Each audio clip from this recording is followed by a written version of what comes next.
محمد شریف بڑے شرمسار انداز میں اپنی بیوی کے پاس گیا جو بستر پر لیٹی ہوئی تھی۔ ڈرپ چلنے کی وجہ سے اس کی طبیعت قدرے بہتر ہو چکی تھی۔ محمد شریف نے بڑی ہمت جمع کرتے ہوئے کہا، سکینہ دراصل تم ماں بننے والی ہے۔ شاید پہاڑ تھا جو سکینہ مائی کے سر پر ٹوٹا، وہ تو اچھل کر ہی بیٹھ چکی تھی۔ اس کا ہاتھ سیدھا اپنے سینے پر گیا تھا۔ یہ کیا ہو چکا تھا؟ شاید اس میں خدا کی مرضی تھی۔ وہ اور محمد شریف جب کمرے سے باہر نکلے تو آس پاس نظر دوڑانے لگے۔ ان کے تینوں بچے وہاں موجود نہیں تھے۔ شاید انہیں بھی ماں باپ پر غصہ تھا۔ محمد شریف اور سکینہ مائی گاڑی میں بیٹھ کر میرج ہال کی جانب جانے لگے کہ تبھی ان کے موبائل پر حامد کی کال آئی۔ جیسے ہی محمد شریف نے فون کان سے لگایا، حامد کافی غصے میں لگ رہا تھا۔ دبے دبے غصے میں کہنے لگا، آپ لوگوں کو میرج ہال آنے کی ضرورت نہیں۔ یہاں پر رشتہ دار ہیں اور ہر رشتہ دار آپ کے آنے پر سوال کرے گا کہ آخر اماں کو کیا بیماری تھی۔ بہتر ہے کہ آپ سیدھے گھر ہی چلے جائیں۔ خاندان میں یہ بات جنگل کی آگ کی طرح پھیل گئی۔ اگلے روز حامد کا ولیمہ تھا، مگر جو بھی رشتہ دار ولیمے میں آیا سکینہ کو تنقید کا ہی نشانہ بنا رہا تھا۔ سکینہ مائی تو بیچ فنکشن چھوڑ کر ہی گھر واپس آ چکی تھی۔ پھوٹ پھوٹ کر رونے لگی۔ وہی محمد شریف کو الگ آنے دینے لگے۔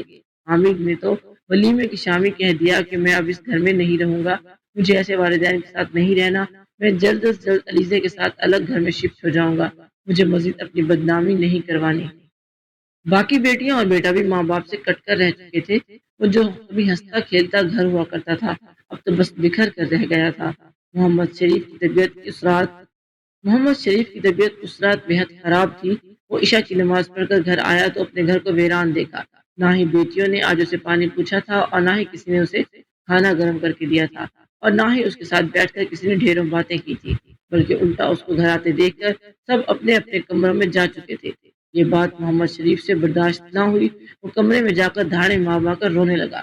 آخر اس نے غلط کیا ہی کیا تھا؟ اس نے کوئی گناہ تو نہیں کیا تھا، پھر آخر لوگ اسے کس جرم کی سزا دے رہے تھے؟ وہ دھاڑے مارتا مارتا ایسا فرش پر گرا، دوبارہ اٹھ ہی نہ سکا۔ وہ اس دنیا سے رخصت ہو چکا تھا اور ایک بڑا ہی دردناک کوہرام مچ چکا تھا۔ باپ کو مرا ہوا دیکھ کر بچوں کو دکھ ہوا تھا۔ بھلے ہی باپ سے اختلافات تھے، مگر انہوں نے زندگی کا ایک بڑا حصہ ان کی محبت اور شفقت میں گزارا تھا۔ سکینہ مائی تو پھوٹ پھوٹ کر رو رہی تھی، مگر گاؤں کی آنے والی عورتیں اور رشتہ دار منہ چھپا چھپا کر سکینہ مائی کے بارے میں باتیں کر رہی تھیں۔ دھیرے دھیرے سب لوگ اپنے اپنے گھروں میں جا چکے تھے۔ سارے رشتہ داروں نے سکینہ مائی سے ہر رشتہ تعلق توڑ دیا تھا۔ لوگ ان کے خلاف باتیں کرتے، یوں بچے بھی شرمندہ ہوتے گئے۔ باپ تو مر چکا تھا، مگر ماں کو اب وہ اپنے سامنے برداشت نہیں کر سکتے تھے۔ پہلے جو ماں کی خراب طبیعت دیکھ کر تڑپ اٹھتے تھے، اب ماں گھر میں تڑپتی رہتی، بیمار رہتی، مگر کوئی پوچھنے والا نہیں تھا۔ ایک روز سب بچوں نے مل کر بیٹھک لگائی اور یہ فیصلہ کیا کہ وہ ماں کو گھر سے نکال دیں گے۔ اگر کسی نے پوچھا تو یہ کہہ دیں گے کہ ماں مر گئی ہے۔ اس روز انہوں نے سکینہ کو دھکے مار کر گھر سے نکال دیا۔ اس کی طبیعت تو پہلے ہی بہت خراب تھی۔ وہ روتی رہی، بچوں کے آگے ہاتھ جوڑتی رہی، یہ یاد دلاتی رہی کہ وہ ان کی ماں ہے، وہ ان کے ساتھ ایسا نہ کرے، مگر بچوں نے ایک نہ سنی۔ سکینہ مائی روتی دھوتی گھر سے باہر نکلی، آنکھوں سے مسلسل آنسو بہہ رہے تھے۔ کوئی سمجھ نہیں آ رہی تھی کہ کہاں جائے۔ اس کی تو زندگی گویا بدل چکی تھی۔ وہ آ کر ایک جانب سڑک کنارے بیٹھ گئی، اپنا منہ چھپا کر مسلسل رو رہی تھی۔ محمد شریف اسے بہت یاد آ رہا تھا۔ اگر وہ زندہ ہوتا تو یہ سب کچھ نہ ہوتا۔ اسے یوں بیٹھا دیکھ کر ایک دو لوگ وہاں سے گزرے اور اسے مجبور لاچار عورت سمجھ کر کچھ پیسے اس کے سامنے رکھے۔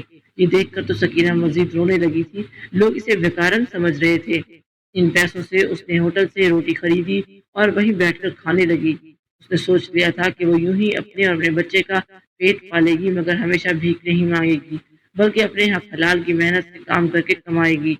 وہ یوں ہی اپنا وجود بڑی سی چادر میں ڈھانپے ہوئے ایک جانب بیٹھ جایا کرتی، لوگ اسے بھیک دیتے رہتے، وہ یہی کوشش کرتی کہ ایک وقت کا کھانا کھائے۔ یوں پیسے جمع کر کے اس نے کبھی سموسے تو کبھی آلو چھولے بیچنا شروع کر دیے۔ اس کے ہاتھ میں بہت ذائقہ تھا۔ وہ اپنے ہونے والے بچے کو دنیا میں لانا چاہتی تھی۔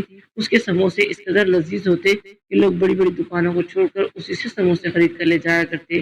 یوں اس کے پاس اچھے خاصے پیسے جمع ہونا شروع ہو گئے۔ وہ ایک ہوٹل کی پچھلی جانب چلی جاتی، وہاں پر کسی کا بھی گزر نہ ہوتا۔ وہیں پر وہ سر ڈھکنے کے لیے ایک چادر پر کپڑے سے چھت بنا لیتی اور زمین پر ٹاٹ بچھا کر رہتی۔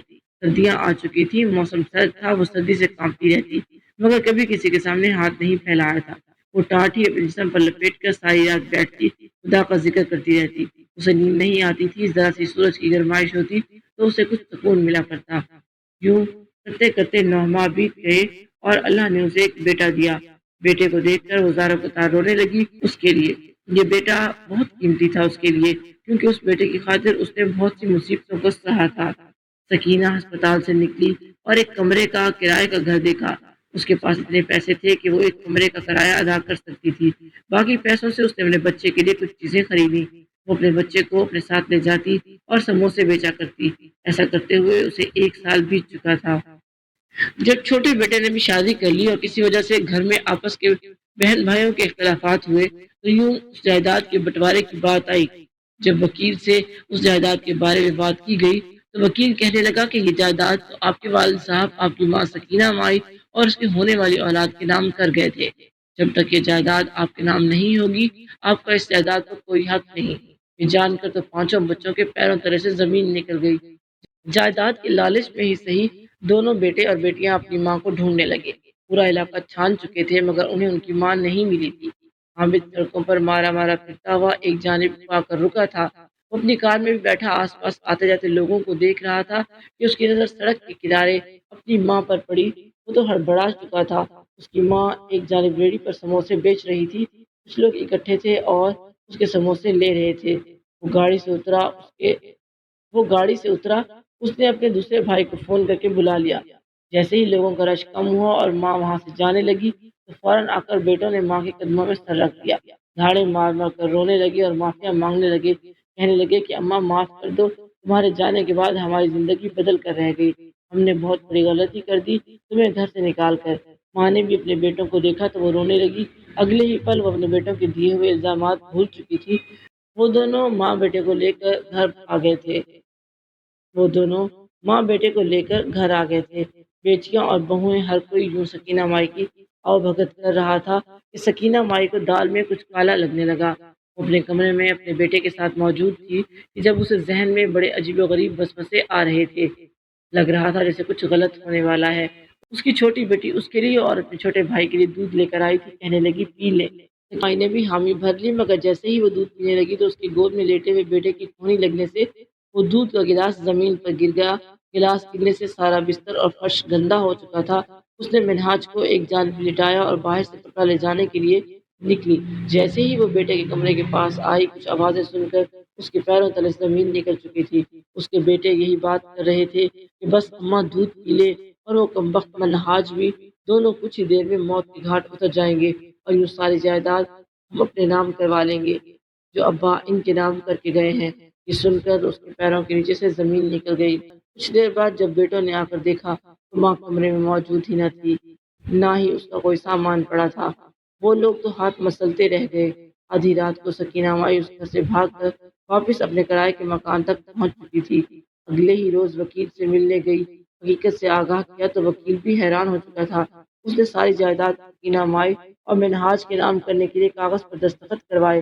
سکینہ مائی رو پڑی اور روتے ہوئے کہنے لگی کہ نہیں وکیل صاحب، بھلے ہی بچوں نے میرے ساتھ زیادتی کی ہے مگر آپ میری اور منہاج کی جائیداد کا حصہ میرے نام کر دیں اور باقی جائیداد میرے بچوں میں برابر تقسیم کروا دیں۔ جب تک میری سانسیں چلتی ہیں میں اپنے اور اپنے بیٹے کے لیے خود کما کر کھاؤں گی۔ میں نہیں چاہتی کہ میرے بیٹوں پر کسی بھی طرح کی کوئی بد دعا لگے۔ یہ کہہ کر وہ وہاں سے اٹھ چکی تھی۔ مائیں تو مائیں ہوتی ہیں، اولاد جو بھی کرے وہ ہمیشہ ان کے ساتھ یوں ہی مخلص رہتی ہیں۔ بس خدا ہمارے سروں پر ہمارے والدین کا سایہ سلامت رکھے۔ اس دنیا میں وقت کے ساتھ ساتھ ہر چیز کا نعم البدل مل جاتا ہے لیکن والدین کا نہیں ہو سکتا۔ اللہ تعالیٰ ہر اولاد کو اپنے والدین کے ساتھ ہمیشہ شفقت سے پیش آنے کی توفیق عطا فرمائے، آمین۔